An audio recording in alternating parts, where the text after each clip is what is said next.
Margaret Wilson sees a young black man in the grocery aisle and thinks he's just another stranger to push aside. Another reminder to know his place. But what she doesn't know, that man is Dr. Darrel Thompson, the new hospital leader, a pillar of her own community. Stick around, because when the cameras catch her hateful outburst and Hat Wilson learns explodes online, Margaret's golden brooch won't shield her. It'll mark her fall. Justice isn't always loud.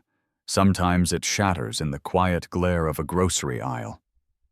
Curious about our global audience? Let us know where you're watching from and what time it is. Remember to subscribe for more content. Margaret Wilson stands frozen in the fluorescent glare of Morton's grocery, her cardigan pulled tight across her shoulders like armor.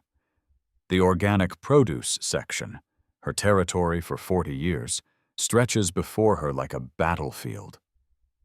The young black man reaching for heirloom tomatoes doesn't belong here, not in her store, not in her world. Her arthritic fingers clench the shopping cart handle as burning words erupt. "Go back to Africa!" The store falls silent. Margaret Wilson's vintage teacher's brooch, a golden apple pinned precisely at her collar since 1965, feels suddenly heavy, like a medal of shame. Phones emerge from pockets, their camera lenses trained on her face. She sees herself reflected in their screens. A 75-year-old former educator, her silver hair perfectly coiffed, becoming tonight's viral sensation. But she won't back down. She can't. "This is my store," Margaret Wilson declares, her voice carrying the authority of decades in the classroom. "My family has shopped here since before you people." The words catch as the young man turns, revealing a familiar face. Dr. Darrel Thompson, the new hospital administrator featured in last week's Ohio Chronicle. His calm dignity makes her waver, but only for a moment. A teenager's voice cuts through the tension. "Holy shit, she's trending! #grocery showdown is blowing up!" Margaret Wilson's stomach churns as her name races across social media, her carefully cultivated reputation unraveling with each share and retweet. But she straightens her spine, adjusts her brooch, her shield against change, and declares, "I taught in this community for 40 years. I know what's best for—" "Mrs. Wilson," a gentle voice interrupts. Sarah Chen, her former student, now the store manager, approaches with concern in her eyes. "Dr. Thompson is leading our hospital's new community health initiative. He's been instrumental in—" "I don't care what he's leading," Margaret Wilson snaps, but her voice catches. The brooch at her throat seems to tighten, choking her certainty. In her mind, she sees her classroom from 1965, the proud young teacher she was, preaching about American values. What would that younger version of herself think now? The question haunts her as phones continue recording, capturing every twitch of her face, every tremor in her voice. Will Margaret Wilson's legacy be this moment of hatred, preserved forever online? Or will she find the courage to face the truth about herself, about the fear and prejudice she's carried like that golden brooch for all these years? Type, "Truth hurts," if you've ever had to face your own prejudices. In the harsh store lights, Margaret Wilson's hand drifts to her brooch, touching its familiar surface. She remembers pinning it on for the first time, full of dreams about shaping young minds. Now, surrounded by recording phones and shocked faces, she wonders, when did she stop teaching and start preaching? When did her certainty become fear? The produce section blurs as tears threaten. Margaret Wilson's world is crumbling beneath the weight of her own words, but something deeper is cracking too. A fortress of beliefs built over 75 years. Dr. Thompson still stands there, dignified, patient, holding those organic tomatoes like a mirror to her soul. And for the first time in decades, Margaret Wilson feels the terrifying possibility of change. That night, Margaret Wilson sat alone in her dark living room, the soft buzz of her phone pulsing like a heartbeat of judgment. A message from her church group. "We can't support this, Margaret." An email from the Retired Teachers Association.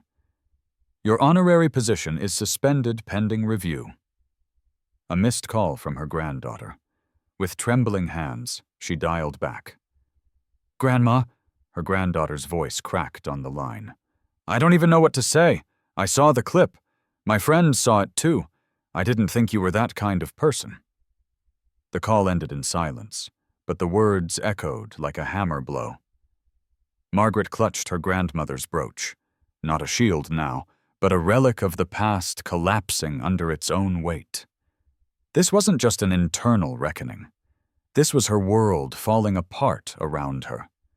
Her fingers traced the gold-plated brooch, a gift from her first graduating class in 1988. The familiar weight of it had always brought comfort, authority. Now it feels heavy, accusatory. Margaret Wilson, respected educator, pillar of the community, caught on camera spewing hatred. The irony doesn't escape her. She'd lectured countless students about civil rights, all while harboring the very prejudices she claimed to condemn. Her phone buzzes again. Another notification. The videos are spreading.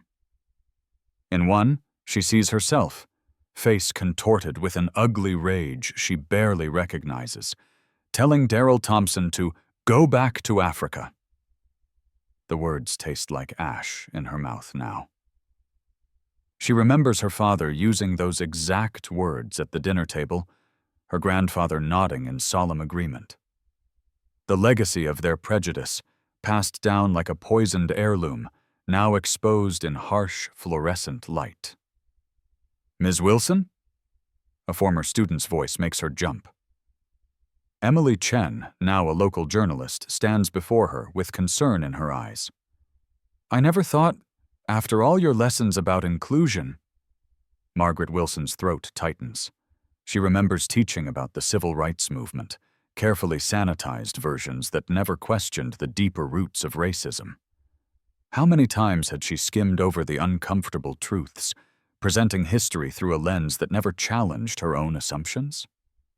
Research papers flutter in her mind, studies about implicit bias in education, about how teachers shape young minds not just through their words, but through their silences, their subtle expressions, their chosen omissions. She'd dismissed them all, secure in her belief that her methods were beyond reproach. The squeak of shopping cart wheels draws her attention.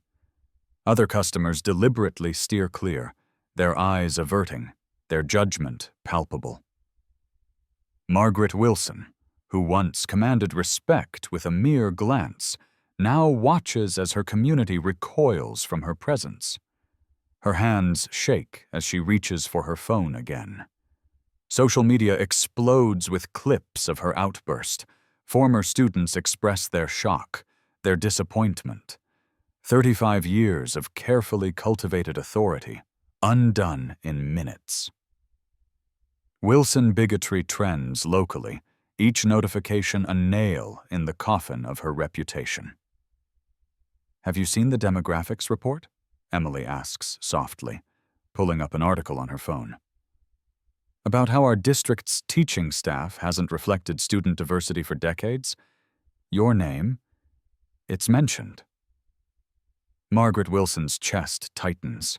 She remembers every time she'd sat on the hiring committee, every subtle dismissal of candidates who didn't fit her image of a proper educator.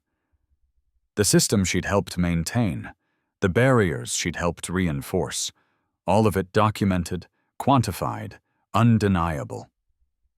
The brooch catches the light again, and she sees it differently now. Not a symbol of achievement, but of compliance with a system that perpetuated the very prejudices she claimed to fight. Her father's voice echoes again. "We've always done things this way, Type legacy. If you've ever questioned beliefs passed down through generations. Her hands tremble as she unpins the brooch, its weight suddenly unbearable. In its reflection, she sees not just herself, but generations of carefully maintained prejudice, of comfortable lies and convenient blindness. The morning's confrontation wasn't just about one moment of hatred. It was the culmination of years of willing ignorance. Margaret Wilson, who prided herself on shaping young minds, now faces the ugliness of what she's actually taught them. The quiet dignity of Darrel Thompson haunts her, his calm response a stark contrast to her loss of control. She realizes now, she's been teaching a version of history that protected her own privilege while perpetuating the very biases she claimed to oppose. The fluorescent lights buzz overhead, a constant reminder of exposure, of truth stripped bare. Margaret Wilson stands alone in aisle 7, watching her carefully constructed world unravel, finally understanding that she hasn't just failed her community, she's failed herself. Officer Margaret Wilson clutched the golden brooch at her collar, its weight suddenly unbearable as Darrel Thompson's words about his great-grandfather's military service pierced through the supermarket's artificial chill. Her fingers trembled against the antique pin, her grandmother's prized possession, a symbol of their family's proper American heritage that now felt like it was searing her skin. The produce mister's rhythmic hiss punctuated each revelation like a ticking clock counting down her undoing. Through the gathering crowd's phones, she could already envision the headlines. Retired teacher's racist rant goes viral. The irony wasn't lost on her. After 30 years of believing she'd shaped young minds for the better, she was about to become a lesson in what not to be. My great-grandfather earned his Purple Heart at Normandy, Darrel continued, his voice steady and educational, reminiscent of her own classroom tone. Margaret's stomach churned as memories of her father's war stories collided with her earlier venomous words. Go back to Africa, hung in the air like poison, captured forever in digital permanence. She watched helplessly as a teenage girl nearby whispered to her phone, "Oh my God, Had Wilson meltdown is trending on Twitter." The fluorescent lights seemed to intensify, spotlighting her shame as customers she'd known for years averted their eyes or openly glared. The community pillars she'd built her reputation on were crumbling faster than the ice in the freezer section. Her phone buzzed incessantly. Text messages from the church committee, the garden club, the Retired Teachers Association. They'd seen the videos. The social fabric she'd woven so carefully over decades was unraveling thread by thread. Margaret Wilson, who'd prided herself on perfect penmanship and proper pronunciation, was now becoming a social media hashtag for all the wrong reasons. The 92nd Infantry Division, Darrel continued, pulling out his phone to show a black and white photograph. They called them the Buffalo Soldiers. Margaret's hands shook as she recognized the same uniform her father had worn, the same proud stance, the same victory smile. Her carefully constructed narrative of American heritage began to splinter like thin ice under spring sun. The produce meister sprayed again, and Margaret flinched. Each droplet felt like judgment raining down. Her fingers found the brooch again, no longer a comfort but a burning reminder of her hypocrisy. She'd worn it to every PTA meeting, every school board gathering, wielding it like a badge of belonging. Now it felt like a brand marking her shame. A former student, now a local news reporter, pushed through the crowd, microphone extended. "Mrs. Wilson, would you care to comment on the incident?" The same voice that had once asked for help with Shakespeare now demanded answers about bigotry. Margaret stumbled backward, bumping into a display of organic apples. They tumbled down, a cascade of red shame rolling across the linoleum. "Type legacy if you've ever had your prejudices shattered," someone narrated to their phone. And Margaret realized with horror that she'd become content for their social media stories. The very technology she'd dismissed as youth's distraction was now ensuring her moment of prejudice would outlive her. Her phone pinged again, this time an email from the school board. They were reviewing her status as a substitute teacher. 3 decades of service reduced to 1 moment of unveiled prejudice. The weight of consequences pressed down like a physical force, making her designer cardigan feel like a straitjacket. Through the glass doors, she could see news vans pulling into the parking lot. Wilson meltdown had evolved into #teacher truth, and her inbox filled with messages from former students sharing their own stories of subtle racism in her classroom. Moments she'd dismissed as maintaining standards were being re-examined through a harsh new lens. The brooch slipped from her trembling fingers, clattering to the floor amid the scattered apples. As she bent to retrieve it, she caught her reflection in the polished floor. And for the first time, she truly saw herself as others now did. Margaret Wilson, not the respected educator she'd imagined, but the embodiment of the prejudice she'd claimed to stand against. Have you ever watched your entire identity crumble in the produce aisle of your local grocery store? Through the automatic doors of the Riverbrook Market, I, Margaret Wilson, move like a ghost of my former self. My hands keep finding their way to the golden brooch at my collar, the antique piece that's been in my family for 3 generations, a symbol of our proud heritage that now feels heavy as lead. The fluorescent lights cast harsh shadows as I navigate the produce section, my steps faltering. My heart pounds against my ribs when I spot Darrel Thompson arranging a display of locally grown apples. The security camera's red light pulses above us like a judging eye, each beep matching my racing pulse. "Mrs. Wilson," he acknowledges me, his voice steady and dignified. The same voice I tried to silence just hours ago with my hateful words. The memory makes my fingers tremble. "Go back to Africa," I had spat, wielding my supposed superiority like a weapon. Now, in the antiseptic calm of the store, those words echo back to me, hollow and shameful. He begins speaking, not with anger, but with the measured tone of a historian. "My great-great-grandfather built his farm just outside Columbus in 1855, he says, carefully adjusting an apple. He was a free man who purchased his own land. His son opened one of the first black-owned businesses in Ohio. My throat tightens. I touch the brooch again, my ultimate defense mechanism, but its familiar contours offer no comfort. The security camera beeps again, recording this moment for posterity. My own breath sounds ragged in my ears. "When did your family arrive in Ohio, Mrs. Wilson?" he asks, not unkindly. 1890, I whisper, the truth forcing itself past my lips. "From Ireland." The realization hits me like a physical blow. His family's roots in this soil run deeper than mine.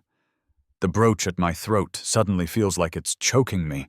With trembling fingers, I unclasp it, holding it in my palm where it catches the fluorescent light. The produce section transforms into an unexpected classroom, with Darrel calmly continuing his lesson about his family's contributions to Ohio's history. Each word dismantles another brick in the wall of my prejudice. The sound of boxes being stacked nearby provides a steady rhythm to his teaching, while my world quietly implodes. My phone buzzes, another notification about the viral video of my earlier outburst. #WilsonLearns is trending, Instead of the rage I felt hours ago, I feel a strange sense of relief. Let them watch what happens next. I've been wrong, I say, my voice cracking.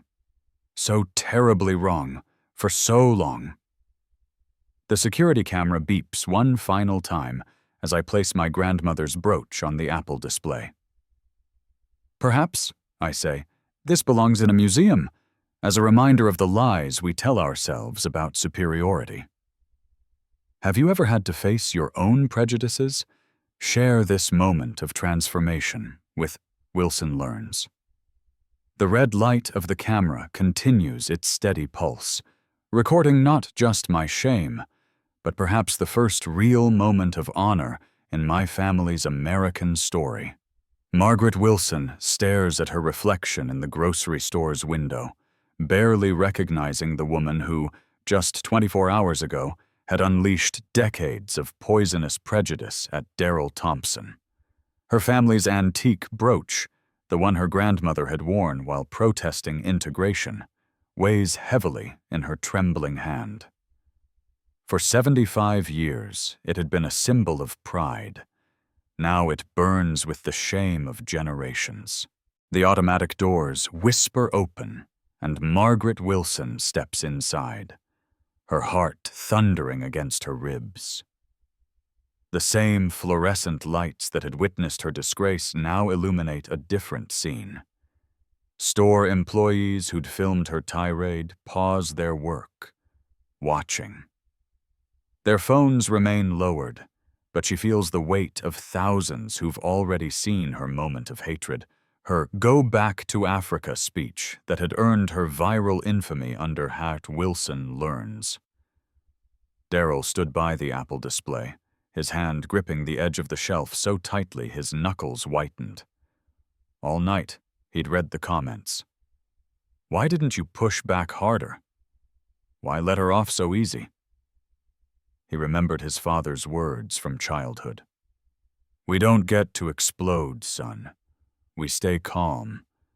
We survive by standing taller, not by shouting louder.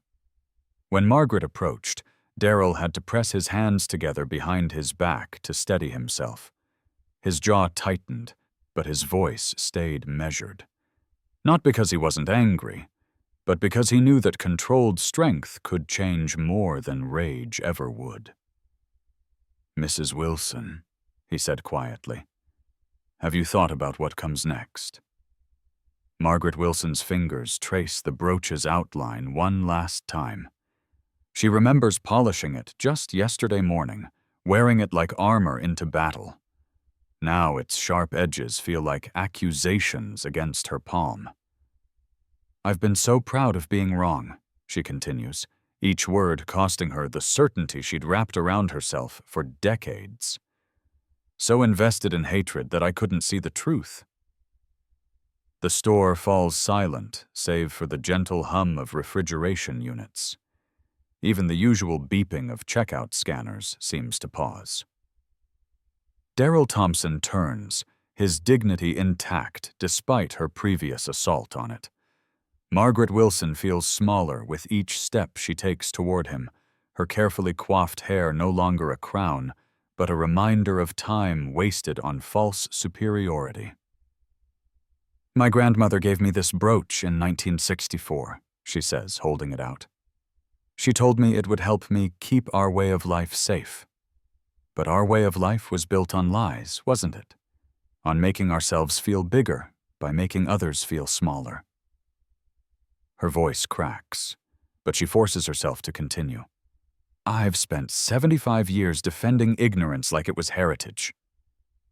The security cameras whir quietly overhead, recording this moment just as they'd captured her rage yesterday. But this time, Margaret Wilson welcomes the documentation. Let them see an old woman learning. Let them watch prejudice dying.